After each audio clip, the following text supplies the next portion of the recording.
Rencontrons dans le cadre du 27e édition Art Paris Shopping. Nous rencontrons à la fois une écrivain, une poète et une artiste peintre. Vers ces rivages marins, qu'en est-il autour de cette œuvre?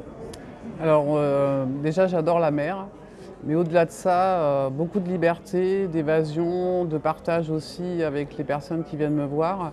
Et puis comme je travaille essentiellement au couteau et à l'huile, travailler aussi dans une certaine exigence sur les aplats, etc. Et j'ai envie d'emmener les personnes qui viennent me voir dans quelque chose d'un petit peu irréel, de rêve, puisque c'est une série qui s'appelle Attrape-rêve. Et attraper l'instant aussi, poser des instants, voilà, et partager des moments autour de cette peinture pour s'évader principalement avec les personnes qui viennent. Avec cette poésie picturale, vous nous donnez effectivement du rêve, mais il y a une démarche encore derrière. Alors il y a une démarche qui tourne beaucoup autour du temps, de l'instant.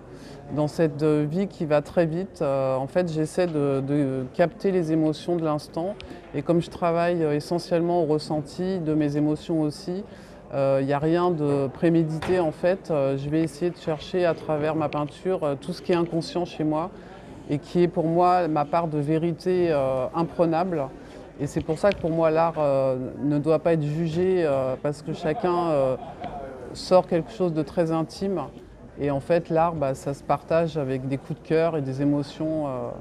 Voilà, et c'est ce que j'essaie aussi de retranscrire dans ma poésie. C'est un équilibre qui circule entre la peinture, l'écriture. C'est l'humain d'abord, l'amour aussi, le partage, et vivre des émotions et essayer de les retranscrire au plus près des sentiments qu'on ressent en fait à travers ce qu'on vit, les rencontres, etc. Et en parallèle, vous avez créé, fondé, si je puis dire, Oui. une association très humaniste. Alors c'est une association qui s'appelle Les Maltraitances, moi j'en parle.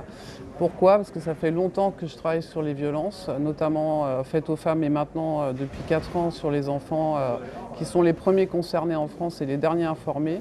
Donc notre mission c'est d'aller dans les écoles et les collèges pour sensibiliser les enfants aux différentes formes de maltraitance, leur donner des clés pour s'en protéger et surtout en parler, puisqu'aujourd'hui le silence sur les maltraitances c'est quelque chose qui étouffe les enfants et les adultes aussi, mais c'est une chape de plomb qui empêche de parler. Et nous, on vient essayer de délivrer cette parole pour les aider à se libérer, à prendre conscience et à faire prendre conscience aussi aux familles qu'il ne faut pas élever un enfant dans la violence, car ça, non seulement il y a des graves conséquences sur leur santé tout au long de leur vie, et en plus ça ne sert évidemment strictement à rien.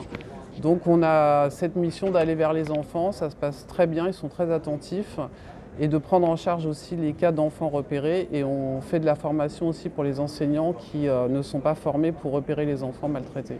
C'est un très bel horizon qui se dessine donc. Oui, il y a une grande ouverture, il faut changer la société dans ce domaine aussi des violences. Il faut redonner de l'humain, de l'écoute, du temps aux gens pour qu'ils se connaissent, qu'ils se comprennent, s'accepter aussi, mais en tout cas essayer de diminuer cette violence qui règne dans la société aujourd'hui à beaucoup de niveaux.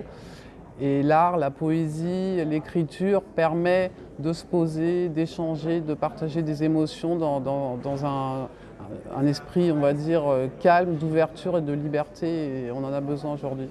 Merci Nathalie Merci Coulier, à et nous vous. vous souhaitons un excellent et bel horizon. Merci beaucoup.